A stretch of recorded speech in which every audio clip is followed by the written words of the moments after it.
Il cracking si chiude, lo si sapeva da tempo, non è questa la questione centrale, la questione vera è cosa si propone in alternativa, dov'è la transizione ecologica, dov'è l'investimento per consentire a Marghera di avere ancora un futuro industriale pulito che crea valore, lavoro, innovazione e ricerca.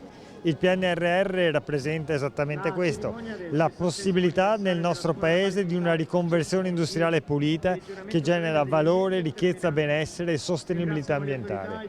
I fondi del PNRR però a Venezia sembra che abbiano preso altre strade. I fondi del PNRR su Porto Marghera non se ne sono visti, ma perché non sono stati presentati dei progetti. E in contatto anche con l'ENI, con i vertici dell'ENI, che intenzioni hanno? Sto spingendo con l'ENI affinché poi porti qui nel territorio tutti quegli investimenti che lavorino nella chimica verde, nella chimica pulita. Continuare per esempio quel grande investimento molto interessante che è stato fatto ormai da qualche anno dall'ENI stessa, la bioraffineria, il primo esempio a livello mondiale di trasformazione da una raffineria di petrolio a a olio esausti, a materiale vegetale e via dicendo. Ecco, quella è la strada da seguire.